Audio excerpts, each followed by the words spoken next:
common modal verbs in English language, beginner's grammar lesson. Greetings to you all. In this lesson, we are going to see 6 common modal verbs. We are going to see their meaning, use, pronunciation, grammatical rules, and brief examples. If you haven't subscribed to my channel yet, go and subscribe to my channel so that you can get more videos every Friday when I upload my videos. So let's start now. So these are the common 6 modal verbs we are going to see: should, must, can, could, may, and might. So let's start looking at them one by one. We start with the meaning first. What are modal verbs? Modal verbs are verbs that have the same form for all persons. So they don't form their format. We can use them to say whether something is necessary or is a good idea, and to say how certain or possible something is. So these modal verbs are used to modify the meaning of the verb that follows. For example, you mustn't talk in an exam. So when you want to form the negative form, you just add not, as you can see from the example. Should you sign the paper now, in the question form. So the main verbs are underlined here. As you can see, they are used to modify or describe the main verbs that we use in sentences. Now let's start looking at them one by one. First, we start with should. Should is used for obligations which are not strong. So it means it's not necessary, but it's a good idea, or the right or the correct thing to do. Let's see examples here. The students should be back from the break by now. You shouldn't spend so much time online. So these are kind of advice, not that much obligated to do them. Let me give you something that you should remember, the grammatical rules. That means you can use should in the continuous form. For example, you shouldn't be eating all that cheese. It's not good for you. When we are in spoken, we use the contraction form as we have seen last time. So should not becomes shouldn't, and is not becomes isn't. That's how you can say it. Let me repeat one more time. You shouldn't be eating all that cheese. It's not good for you. Ought to means the same as should. Don't be confused here. So you can use them in this way. He ought to be on a diet. He should be on a diet. So interchangeably you can use them because they have both the same meaning. Let's move on to the second modal verb that comes must. Mustn't, the negative form. Must expresses necessity, and there are 2 types of necessity. Let's see them one by one. The first is obligation. As you can see from the example, I must go back to class now. This is an obligation. You have to do this.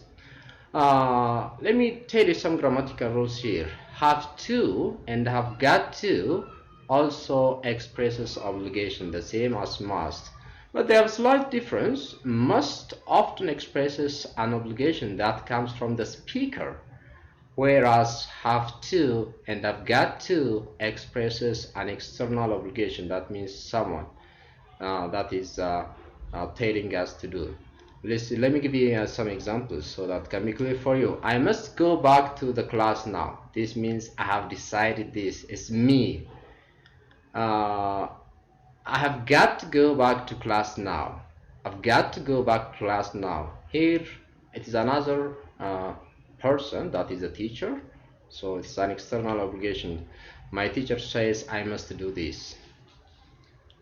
The second use of must is for logical necessity.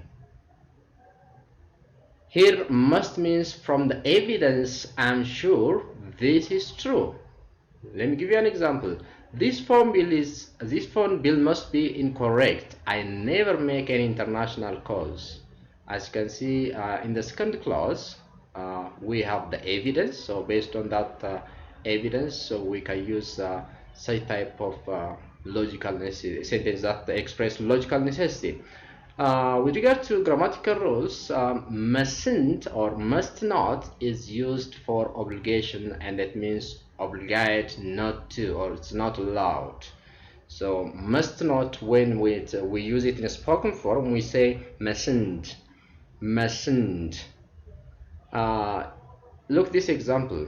You mustn't talk on your phone in the carriage. It is a talk-free zone. So the sentence of this meaning is, the meaning of this sentence is, it's not allowed or obliged not to do the action. If you want to say that logically you think something is impossible, you use can't, not mustn't. Look the example. This bill can't be right.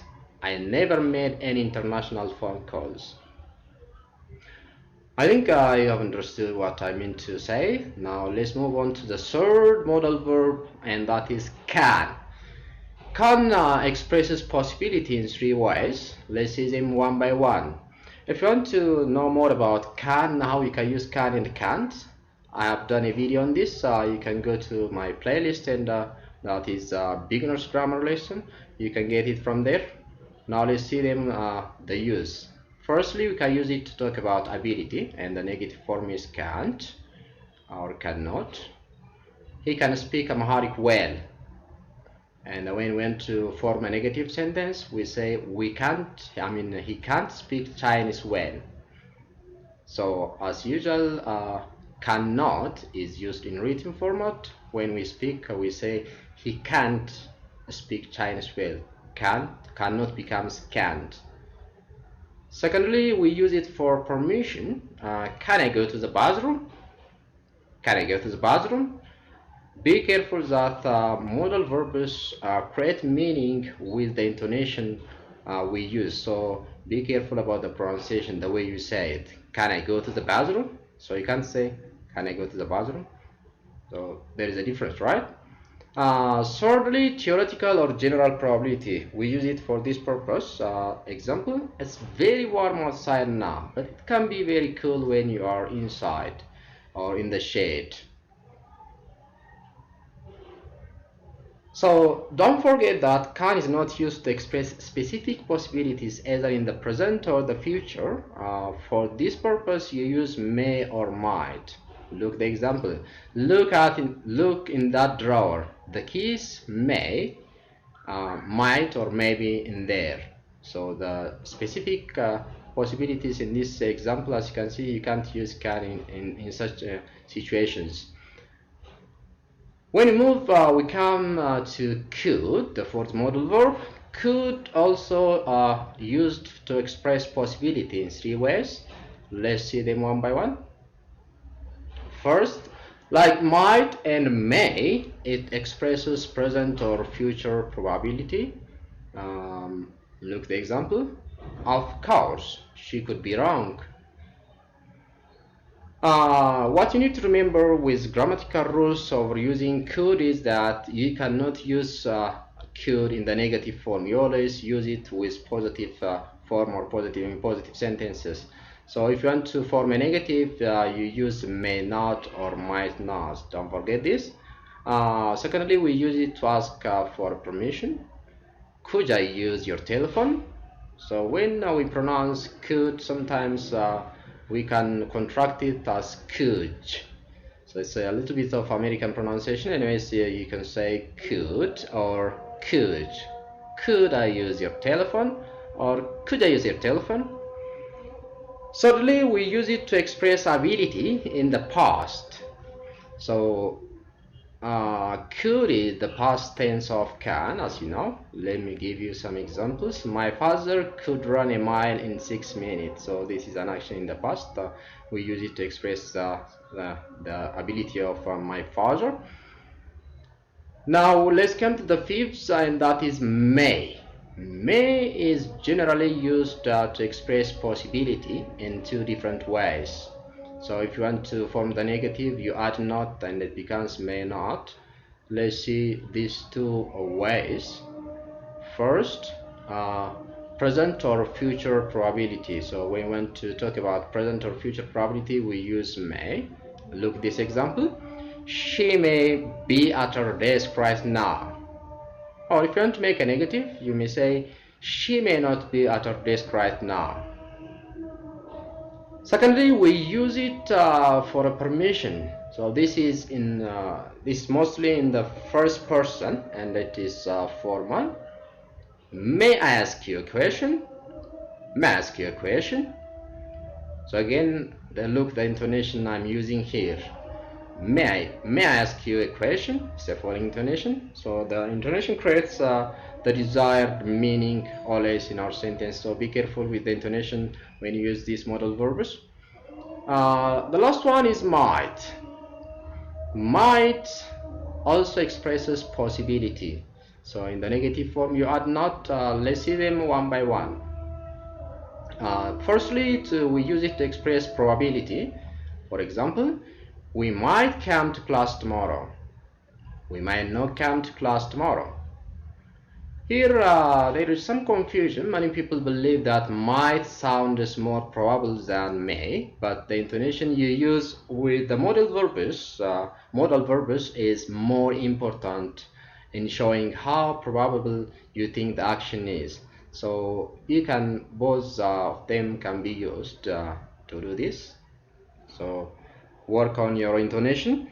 The other two forms are secondly, we use it to express permission.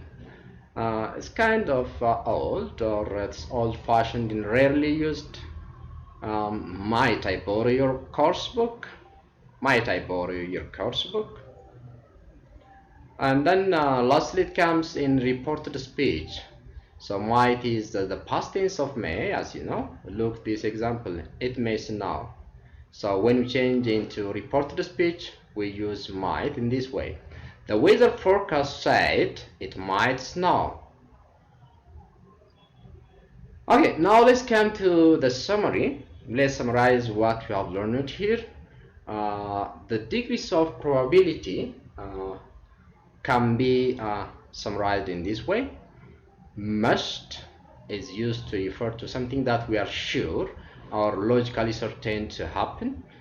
May, might, and could is used for something that we think is probable but not sure. It may happen, but we are not sure. And can't is used for something that we are sure or logically certain not to happen. The other thing I want to emphasize here is these modal verbs can be used in the continuous form to talk about actions happening right now. I won't, or you can say, I will not call my parents now. Won't is the contraction of will not. I will not or I won't call my parents now. They might or may, could be sleeping. Well, this is all I got for you. Thank you very much for being with me. If you do have any questions, don't hesitate to write it down on my comment section. And don't forget to subscribe to my channel for more videos. Until I see you next Friday. Bye for now. Bye-bye.